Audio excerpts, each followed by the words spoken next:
Godspeed to the city streets. We began to feel the fire. We rise. Hello বন্ধুরা, good morning. তোমরা সবাই কেমন আছো? আশা করছি সকলেই খুব ভালো আছো আর সুস্থ আছো। আর আমরাও এই মুহূর্তে ভালো নেই, তোমাদেরকে পরে সবটাই বলবো। আর তোমরা এরকমভাবে ভালো থেকো আর আমাদের পাশে থেকো। তো দেখতে পাচ্ছ আমার কাজ বাজ সবই হয়ে গেছে সকালবেলা। তো তারপরে খাবার নিয়ে এসেছি, ছেলের আর আমার খাবার। তো ছেলের জন্য দুধ বিস্কুট আর আমার জন্য চা। আর কালকেকার একটা রুটি আছে মনে হচ্ছে, ওটাই আমি চা দিয়ে খেয়ে নেবো এখন। আর ছেলেকে খাওয়ার জন্য রাখছি। আর ছেলে একটু গেটটা খোলা পেলে ছেলের বদমাশি শুরু হয়ে যায়। ও উঠোনে নামবে, কাদা ঘাঁটবে, বালি ছিটাবে, মানে এরকম একটা ব্যাপার। তো উঠোনে নামতে পারেনি, কিন্তু গেটের মুখে দাঁড়িয়ে রয়েছে গেটটা ধরে, জানো তো। আর ওকে আমি খেলাগুলো দিলাম, খেলাগুলো ঢাললো, ব্যাগটা ওই দেখো ওইদিকে ফেলে দিয়ে আসলো। কারণ খেলা নিয়ে একটাও খেলবে না, খেলা নিয়ে শুধু খেলাগুলো এদিক ওদিক ছিটিয়ে ফেলে দেবে। ও শুধু খেলাগুলো নিয়ে একটাই কাজ, ব্যাগে থেকে ঢালবে, হর্স করে ঢেলে ফেলে দেবে। তারপরে আর কোনো খেলবে না। আর হ্যাঁ, খেলবে না কেন, ফেলবে, বাইরে ফেলে দেবে। তো দেখতে পাচ্ছ দাদাভাইও বাড়িতেই রয়েছে, দাদাভাইয়ের কাজটা একটু নেই, কাজটা একটু আর কি বুঝতে পারছো, একটু বাজারটা খুব খারাপ, কারণ যেহেতু বৃষ্টি হচ্ছে তো তার জন্য বাজারটা একটু খারাপ হয়ে আছে। আর দাদাভাই বিছনা তুলেছে দেখো। হ্যাঁ, এমন বিছনা কেউ কোনো দিন দেখেছো তোমরা গোছানো? হ্যাঁ, দেখোনি। তো আমি তারপরে বিছনা পরিষ্কার এখনও হয়নি, করব। আর এদিকে দেখতে পাচ্ছ আমি কেচেছিলাম, সেগুলো মেলা হয়ে গেছে। আর উঠোনে দেখলাম প্রথমেই বৃষ্টির জল দাঁড়িয়ে রয়েছে, কারণ সকালবেলায় দেখছি উঠেই বৃষ্টি হয়েছে। তো তার জন্য ভালো একটু ছাদে চলে যাই, কারণ বৃষ্টি বৃষ্টি হলে দেখো গাছপালাগুলো দেখতে খুবই সুন্দর লাগে, তাই না? মনে হয় যেন নতুন জন্ম পেল ওরা। তো ছাদে চলে আসলাম গাছ দেবো বলে। আর ওদিকে আমার ছোট বাবুটা চলে এসেছে, ওকে না জানিয়ে আমি এসেছি, ও ঠিক বুঝতে পেরে গেছে, কারণ গেটের যে দরজাটা খুলেছে ওটা আওয়াজ হয়েছে আর ঠিক চলে এসেছে। আর গাছে দেখেছো কত রকমের ফুল ফুটে গেছে কিন্তু। তো তারপরে ওপর থেকে নেমে এসে দেখো বিছনাটা পরিষ্কার করে এলাম, কারণ বিছনাটা এমনভাবে গুছিয়েছে, তার উপরে আবার শুয়েছে তো তো তারপরে ওই জন্য আরও নোংরাটা হয়ে গেছে। আর দাদাভাই বাড়িতে থাকলে ও বিছানাতেই শুয়ে থাকবে, আর নোংরা হয়ে যাবে। আর এদিকে দুধটা এনে দিয়েছে দাদাভাই বাড়িতে থাকলে, আমার যে কাজগুলো করে দেয়। তো দুধটা নিয়ে এসেছে, তো সেটা এখন গরম করছি। তো গরম করছি। হ্যাঁ, তোমাদেরকে প্রথমে একটা বলেছিলাম আমরা ভালো নেই। হ্যাঁ, এই ভিডিওটা আর কি আগেকার শ্যুট করা ছিল আমার, তোমাদের সামনে নিয়ে আসা হয়নি। তো ভাবলাম আজকে তোমাদের কাছে নিয়ে আসি, কারণ আমার এই মুহূর্তে কোনো ভিডিও শ্যুট করার নেই, কারণ আমার একটা অঘটন ঘটে গেছে বাড়িতে এই মুহূর্তে আমাদের। তো তার জন্য আর এই মুহূর্তে ভিডিও শ্যুট করতে পারি না আমি। তোমরা ভিডিওটা দেখতে থাকবে, তাহলে সব কিছুই বুঝতে পারবে, কন্টিনিউ দেখতে থাকো। আর এই যে মাছটা দেখতে পাচ্ছ ফ্রিজে কিন্তু এখন রেখে দিচ্ছি। হ্যাঁ, রেখে দিলাম ফ্রিজে, কারণ রান্না চাপাবো, বসাবো। আর একটা ফোন এসেছে, মানে আমাদের এখানে যে কন্ট্রোলের লিঙ্ক হয়, এটা এখন তো দুয়ারে দুয়ারে সরকার করে দিয়েছে, তার জন্য। তো আমার মামা শ্বশুর বাড়ির কাছে আর কি মেজি স্কুল, ওখানে আর কি হয় এটা। তো মামি ফোন করলো, তুমি চলে আসো, আমি এখানে দাঁড়িয়ে রয়েছি। তো তার জন্য ফ্রিজে মাছটা রেখে দিলাম, ভাবলাম এখনই তো রান্নাটা করতে পারবো না, আর রান্না করতে গেলে ওদিকে কিন্তু আমার লিঙ্কটা করা হবে না। ওই জন্য ফ্রিজে আবার মাছ রেখে দিয়ে ওখানে চলে গেছিলাম। এই কাজটা এখন আমাকে দায়িত্বটা নিতে হয়েছে, কারণ যেহেতু দাদাভাই এখন মানে না, দাদাভাই বাড়িতে তো রয়েছে, কিন্তু দাদাভাই এই মুহূর্তে নেই, এখন বাড়িতে নেই। আর এমনিতে এই কাজটা আমাকে করতে হয়, যেহেতু দাদাভাই কাজে যায় তার জন্য আমাকেই করতে হয়। আর এটা শুধু দিনের বেলাতেই হয়, বিকালে হয় না, তাহলে আমাকেই করতে হবে। তো আমি ওখান থেকে এসে গেছি, তারপরে রান্না বসিয়ে দিয়েছি, কারণ ভাতটা হয়ে গেছিলো। তো এই যে দাদাভাই মাছ নিয়ে এসে, তো মাছটা আর কি শুধু তোমার দাদাভাই মুখে এমনিতে স্বাদ নেয় জানো, শরীরটা খারাপ হওয়ার পরে, জ্বরটা হওয়ার পরে। তো বললো মাছটা শুধু করবে, তো সেটাই করলাম। আর মেয়েকে এখন স্কুল যাওয়ার জন্য রেডি করে দিয়েছি, দেখো এসেই ওখান থেকে এসেই তাড়াহুড়ো করে। তো তারপরে ভাত দিয়ে দিয়েছি, ওকে আমি মাখিয়েটাকে দিয়ে দিয়েছি, ওকে খেতে বলছি, কারণ এই মুহূর্তে আমার অনেকটাই টাইম মানে হয়ে গেছে ওখানে, যেহেতু আমি গেছি, তাই না। আর আমাদের তারপরে এই স্কুল টাইমটা বড্ড কাজের খেঁচাবেছে, তারপরে ছেলেও খাবে, কান্নাকাটি করছে। আর ছেলেও সেরকমভাবে খাবার খাচ্ছে না, ওর জ্বরটা যে হয়েছিল দাদাভাই আর ছেলের, তো তার জন্য ওকেও খাইয়ে দিয়েছি। তো তারপর দাদাভাই খাবে আমড়া দিয়ে ডাল, টক ডাল খাবে। তো গাছে থেকে পারিনি, গাছে পাড়া ছিল আগে, এটা কয়েকটা আর কি আমরা 4-5টা মতন, তো বললাম থাক, এটা দিয়ে আমি করে দেবো তোমাকে। কিন্তু আটিগুলো এত শক্ত হয়ে গেছে, আমড়াগুলো কি বলবো তোমাদেরকে। তো আমড়াটাকে থেতো করছি, দেখো আমার হাড়ে হাড় হয়ে যাবে। কি বলবো তোমাদেরকে। আর শিলের মধ্যে করতে গেলে মানে এতটা শক্ত, যদি শিলটা ভেঙে যায়, তাই না। তো ওই জন্য মেঝেতে ভালো করে মেঝেটা পরিষ্কার করে ধুয়ে নিয়েছি, তো ওখানে আমি করছি দেখো। আর পাশে দেখছো আমার ছেলে পপু বসে রয়েছে, ও আর কি খাবে, কারাকারি আমি কখন না হাতে নোড়াটা যদি পড়ে গেছে, তখনই তুমি বুঝো, ওই দেখো দেখেছো হাত বাড়াচ্ছে। হ্যাঁ, বাচ্চা কাচ্চা কী বলবো তোমাকে। তো আমার হয়ে গেছে, দেখো আমরা ভেজে নিয়েছি, ডালটা ছুঁকে দিয়ে দিলাম আমড়ার মধ্যে আর কি। আমড়াটা ভালো করে ভেজে নিয়েছি প্রথমে আমি।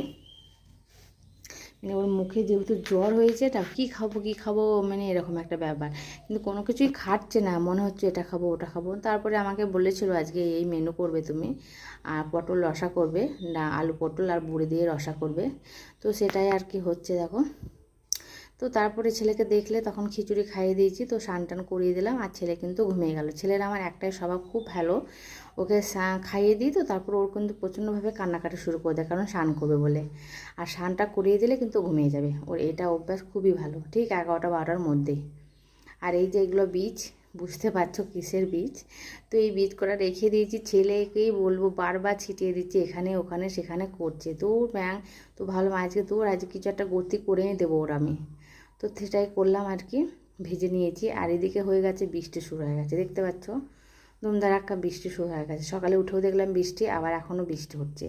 আর মেয়েও চলে আসলো স্কুল থেকে, কারণ এই মুহূর্তে একটুখানা কমেছিল। তো ভাবছিলাম মেয়েটা কি করে আসবে, আর আমিও যেহেতু যেতে পারবো না, কারণ ছেলেটা ঘরে ঘুমোচ্ছে একা, তো ওকে দেখো আমি ওকে আনতে পারবো না। তো দেখলাম বেশ মেয়ে চলে এসেছে, তো মেয়ে এসেই খেলা শুরু করে দিয়েছে, কিন্তু পুতুল নিয়ে খেলছে।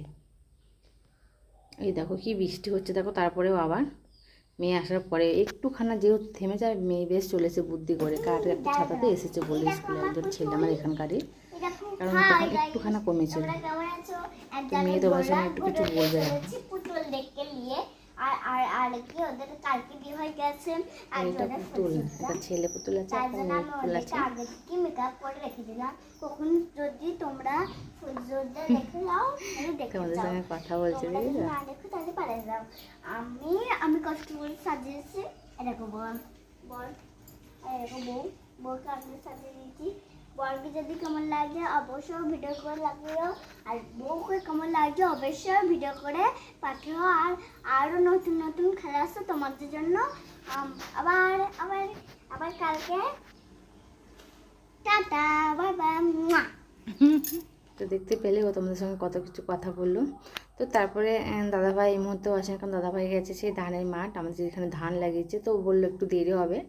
তো আমি খেয়ে নিচ্ছি, আমাকে খেতে বললো যেহেতু, তো আমি খেয়ে নিচ্ছি, কারণ ছেলেটা ঘুমোচ্ছে, এখনও ঘুমোচ্ছে, অনেকক্ষণ ঘুমিয়েছে, উঠলে আবার ওকে খাওয়াবো, ওই জন্য আমি খেয়ে নিচ্ছি। তো একাই খাচ্ছি, দাদাভাই আর তখন দাদাভাই খাবে। হ্যাঁ, আর তোমাদেরকে বলেছিলাম বড়, হ্যাঁ এই ভিডিওটা আমি এখন আজকে ভয়েস করে দিচ্ছি তোমাদেরকে, ভিডিওটা আগেকার শ্যুট করা, কারণ তোমরা জানো খুব ভালো করে আমাদের যে পাশে একটা ঘর দেখো তোমরা ভিডিওতে, মনে হয় মাঝে মাঝে তালা মারা থাকে।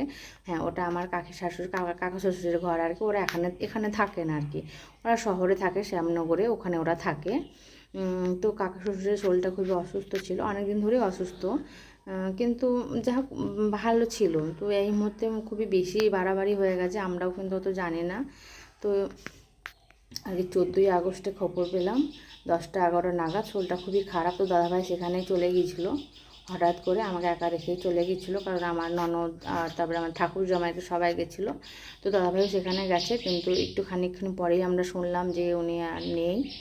তো কী বলবো, আমি সকালবেলা একটু ভিডিও শ্যুট করেছিলাম, তারপরে থেকে আমি আর কোনো ভিডিও শ্যুট করা হয়নি।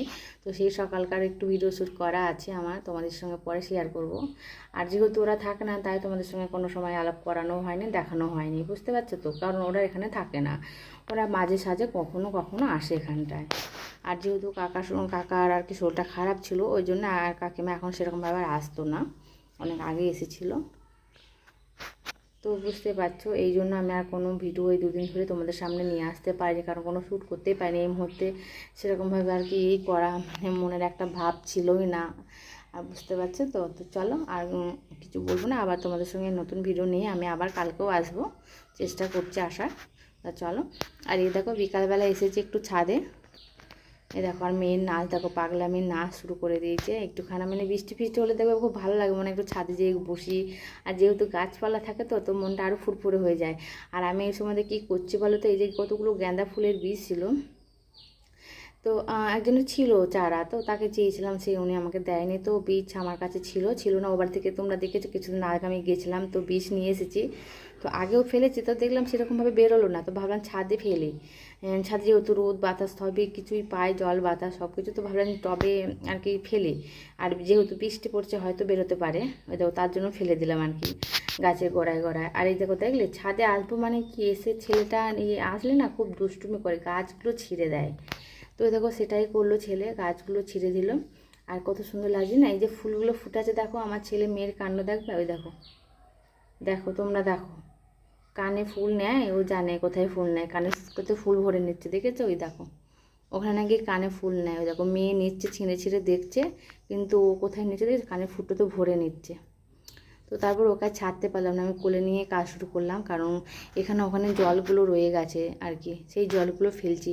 আর টাইম ফুলগুলো আমার নিচে ছিল, একটাও কোনো দিনও ফুল দেখতে পেতাম না। আর যেহেতু ছাদে তুলেছি, তো রোদের মধ্যে যেহেতু রোদের খাবার তো গাছপালা রোদ খাবার তো রোদই, তাই না বলো? তো সেই খাবার পেয়ে ওরা কত সুন্দর ফুল দিচ্ছে এখন। আর আমার মেয়ে খেলছে বুড়ি বুড়ি লাঠি নিয়ে, ওই দেখো। তো চলো নিচে নেমে যায়। তো দাদাভাই একটু ছেলেকে নিয়ে বলছে বেরোবে, কারণ আমার এই মুহূর্তে কাজ রয়েছে, তো তার জন্য বললাম তুমি একটাকে নিয়ে যাও। আর দুজনে থাকলে আমাকে বড্ড জ্বালবে, কারণ বৃষ্টিটা এখন থেমেছে, ওই জন্য ছাতা নিয়ে যাচ্ছে। কারণ বৃষ্টি থেমেছে বলে এই নয় যে বৃষ্টি হবে না, কারণ মেঘ ঘোর হয়েই রয়েছে। তো তারপর এই দেখো বললাম আমার কাজ রয়েছে, তো আমার এখন একটু রুটি করার কাজ আছে, কারণ ছেলে মেয়েকে কদিন ধরে রুটি দেওয়া হচ্ছে না। তো ভাবলাম আজকে দুটো রুটি করব। আর মেয়েকে বললাম মশা খুব কামড়াচ্ছে, যেহেতু গাছপালা রয়েছে আর বৃষ্টি হচ্ছে না, দেখো বৃষ্টি শুরু হয়ে গেছে, অন্ধকার হয়ে গেছে, দাদাভাই ছেলেকে নিয়ে এখনও আসেনি। তো ওই ফাঁকে আমি রুটিটাও করে নিয়েছি। আর মেয়েকে বললাম বড় প্যান্টটা পরে না, তাহলে মশা তো কামড় দেবে না। তো তারপর দাদাও ফিরে গেছে, আমি সন্ধে টন্ধে দিয়ে নিয়েছি। আর দাদাভাই দেখতে বসে রয়েছে। এই দেখো ছেলে দেখো, ছেলে সবসময় দুষ্টুমি আর কি, দুষ্টুমি করছে। আর দাদাভাই পথে মানে রাস্তায় গিয়েছিলো, তো একটা ডিমের চপ নিয়ে এসে আর একটা সিঙ্গারা নিয়ে এসে, সেটাই আর কি দাদাভাই একটু খেয়েছে, মেয়ে একটু খেয়েছে, আর আমার জন্য একটু পা রেখেছি, কারণ আমি ওই সময় সন্ধে করছিলাম, তো ওই জন্য খেতে পারিনি। তো সেটাই এখন খাচ্ছি বসে বসে। আর দাদাভাই আর কি ছেলেকে বকেছে, কি একটা কিছু করেছে, ওই জন্য বকেছে, ওই জন্য ও শুয়ে পড়লো বালিশের ওপর আর কি। তো আদর করছে এখন কোলে নিয়ে, আর আমাকে বালিশ এনে দিচ্ছে, আমি ওর কাছে শোবো। এত বুদ্ধি ওর। আর দেখে মেয়ে খাচ্ছে ভাত নিয়ে, নিজে নিজেই খাচ্ছে আর কি, মাছ দিয়ে ভাত, কারণ ও সে সকালে স্কুল যাওয়ার সময় খেয়ে গেছে, তারপর আর কোনো কিছু খায়নি, স্কুলে খেয়ে এসছে বললো। আর এই দেখো দুষ্টুমি করছে, দেখো ওর মেয়ে। এবার তোমরা দেখতে পাবে আমার ছেলে মেয়ে দুষ্টুমি, এত দুষ্টুমি তোমাদেরকে কি বলবো। আর এত মারপিট করে তোমাদের কি করে বাচ্চারা, তাহলে আমাকে কমেন্টে একটু বলবে তো তোমরা কি করে সমাধান করো। আমি কোনো সমাধান খুঁজে পাচ্ছি না, দেখো কি মারপিট করবে দেখবে। ওই দেখো দেখছো, ওই দেখো কি বলবো তোমাদেরকে বলো। মেয়ে বলবে না যে ও ছোটো, কিন্তু ছোট হলেও ও কম যায় না, কিন্তু ও চুল ধরেও মারবে। আর ওই দেখো ও যেখানে পারবে সেখানে ওকে লাথি মেরে দেবে। তো ওর এখন দিয়েছে বই ছিঁড়ে, ওই দেখো তো এখন খুব কান্নাকাটি করছে বসে বসে। আমি সেটাই বলছি বাবা আটা এনে দেবে, তোমাকে লাগিয়ে দেবো, কিন্তু কোনো কিছুতে রাজি হচ্ছে না, ও সমানে কাঁদছে। পরেকে বকেছি বলে এই দেখো এও কান্নাকাটি শুরু করে দিয়েছে। দেখতে পাচ্ছি দেখো ছোটোটা বড্ড রাগ হয়ে গেছে, একটু রাগ কী করে সামলাই বলো তো আমি। আর এই মধ্যে দাদাভাই ছিল না, কারণ দাদাভাই একটা বিয়ে বাড়ি ছিল, তো সেখানে নেমন্তন্ন বাড়ি খেতে গেছে। তো আমাকে এখন একাই সব কিছু সামলাতে হচ্ছে। তো দুধ গরম করে নিয়ে আসলাম, কারণ এখন দুজনকেই খাওয়াবো, আর আমিও খেয়ে নেবো ওদের সঙ্গে আর কি। তো এই দেখো আমি প্রথমে আগে রুটিটা খেয়ে নেবো, তারপর ওদেরকে দুজনকে খাওয়াবো। তো বন্ধুরা ভিডিওটা কেমন লাগলো অবশ্যই লাইক করে দিও, আর কমেন্ট শেয়ার করতে ভুলো না। আর যারা নতুন আমার চ্যানেলে বন্ধু, তারা আমার চ্যানেলটাকে প্লিজ প্লিজ প্লিজ সাবস্ক্রাইব করে দিও। আর বুঝতেই পারছো আমি কিসের জন্য ভিডিও তোমাদের সামনে নিয়ে আসতে পারিনি, বললাম ওই কারণেই। তো যেহেতু আমাদেরকে এখন 4টে দিন পালতে হচ্ছে, তো ওই জন্য ভিডিও করার কোনো মুডই আর এখন নেই। তো আমি আবার চেষ্টা করছি নিয়ে আসার। আর আজকের মতন এখানে ভিডিওটা এন্ড করছি। ভালো লাগলে অবশ্যই কিন্তু লাইক করে দিও, আর আমার পাশে থেকো। তো চলো আজকের মতন গুড নাইট।